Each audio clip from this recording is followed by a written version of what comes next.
Allez, c'est parti pour un tour d'horizon de l'actualité algérienne. On va essayer de décrypter ensemble les grands enjeux du moment pour le pays, que ce soit à l'intérieur, avec les réformes, ou à l'extérieur, sur la scène internationale. Alors voilà la grande question qui va nous accompagner, l'Algérie en 2026, quels sont les vrais enjeux? On va parler élections bien sûr, mais aussi diplomatie, tensions et même de sport, parce que tout ça finalement, ça nous dit quelque chose sur la direction que prend le pays. Alors au programme aujourd'hui, on a 4 grands chapitres. D'abord, on va se pencher sur les élections, vers les urnes. Ensuite, on regardera les partenaires et tensions diplomatiques. Puis un petit regard sur le monde, et on terminera avec une touche plus locale sur la société et fierté nationale. C'est parti! Ok, on commence tout de suite avec le premier point, direction les urnes. On va parler politique intérieure et surtout de la préparation des prochaines élections. Et on va voir que ce n'est pas juste une élection de plus, ça s'inscrit vraiment dans un contexte de grosses réformes institutionnelles. Et voilà, c'est tombé, la date est officielle. Ce sera le 2 juillet 2026, le décret présidentiel a été signé, ce qui veut dire que le corps électoral est convoqué. En gros, le compte à rebours de 90 jours avant le vote est officiellement lancé. Alors, ces 90 jours, comment ça marche? Eh bien, c'est très cadré. Tout commence avec une étape clé, la révision des listes électorales. Une fois que c'est fait, les partis politiques, et aussi les candidats indépendants, doivent déposer leurs listes. Ensuite, il y a une phase de validation par l'autorité électorale, puis place à la campagne, juste avant le grand jour du scrutin. Mais ce qui change vraiment cette fois-ci, ce sont les règles du jeu pour être candidat. C'est beaucoup plus strict.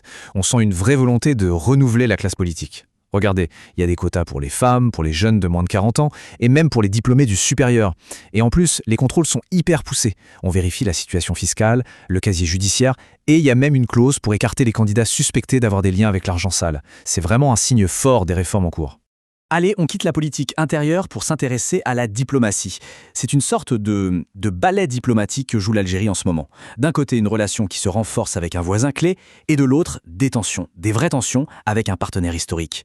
C'est le grand écart. Commençons par le côté positif, la Mauritanie. Là, les relations sont au beau fixe. Une commission mixte vient de se réunir, et l'objectif c'est clair, booster l'économie. On parle d'une nouvelle zone de libre-échange, de l'ouverture de postes frontaliers, c'est du concret.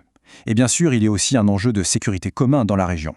Et là, c'est le jour et la nuit. Le contraste avec la France est saisissant. D'un côté, avec la Mauritanie, on construit, on avance sur des projets. De l'autre, avec la France, l'ambiance est, disons, électrique. On parle d'un manque de coopération, de déclarations qui jettent de l'huile sur le feu, vraiment deux salles, deux ambiances. 110 millions de dollars. Voilà un chiffre qui claque. C'est la somme que l'Algérie a réussi à récupérer. Des fonds qui avaient été détournés et placés en Suisse. Pour y arriver, il a fallu envoyer pas moins de 33 demandes d'entraide judiciaire. C'est une vraie victoire, symbolique et financière, dans la lutte contre la corruption. Mais alors, si ça marche avec la Suisse, pourquoi pas avec la France? Ce député, Mohamed Hani, met le doigt dessus. 61 demandes similaires ont été envoyées à Paris. Et à ce jour, toujours pas de réponse. De son point de vue, c'est la preuve d'un manque de volonté flagrant de coopérer pour rendre des biens qui, selon lui, appartiennent au peuple algérien. Et la tension, elle ne fait que monter. Récemment, ce sont les propos du procureur antiterroriste français qui ont mis le feu aux poudres. La réaction de cet analyste politique algérien est sans appel. Des propos irresponsables et déconnectés. Il va même plus loin en rappelant que pendant la décennie noire des années 90, la France elle-même abritait des personnes considérées comme terroristes par Alger. Bref, une nouvelle passe d'armes qui n'arrange rien. Bon, on laisse de côté les relations bilatérales un instant pour élargir un peu notre champ de vision. Comment est-ce que les grands conflits mondiaux sont perçus et rapportés depuis l'Algérie? On va se concentrer sur le Moyen-Orient. Alors, 2 points chauds retiennent particulièrement l'attention. D'abord, l'Iran. On y rapporte de nouvelles frappes visant un complexe pétrochimique. Et l'analyse qui en est faite, c'est que Téhéran serait engagé dans une sorte de guerre existentielle. Deuxième point chaud, évidemment, la Palestine. Malgré les appels au cessez-le-feu, la violence continue, avec des reportages qui décrivent des raids et des arrestations incessantes dans les camps de réfugiés, notamment à Jénine. Ce sont 2 situations suivies de très très près.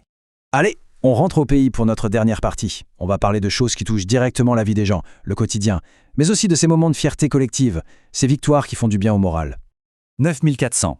Qu'est-ce que c'est? C'est le nombre de moutons tout juste arrivés de Roumanie qui ont débarqué au port de Skikda. C'est une opération importante en prévision de la grande fête de l'Aïd al-Adha. Et les autorités insistent, tout est mis en place pour que les conditions sanitaires soient impeccables, de l'arrivée des bêtes jusqu'à leur vente. Maintenant, un sujet un peu différent mais très important, le fonds de garantie automobile. C'est un peu un filet de sécurité pour tout le monde. Imaginez un accident de la route et le responsable n'est pas assuré ou s'enfuit. Eh bien ce fonds, basé sur la solidarité nationale, intervient pour indemniser les victimes. Il traite environ 600 cas par an. C'est vraiment une protection sociale fondamentale. Et on passe au sport. Et là, attention, on peut vraiment parler d'un âge d'or pour la gymnastique algérienne. C'est une immense source de fierté. Et tout ça, c'est grâce à une championne absolument exceptionnelle, Kaya Nemour. Son talent est tel qu'elle a même reçu les félicitations personnelles du chef de l'État.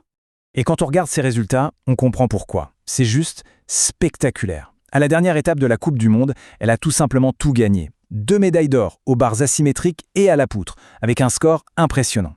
Résultat, elle est en tête du classement général mondial. C'est une domination totale. Quel parcours exceptionnel. C'est une immense fierté pour l'Algérie.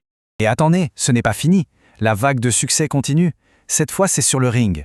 La boxeuse Fatia Mansouri est allée chercher elle aussi une médaille d'or lors d'un grand tournoi en Azerbaïdjan.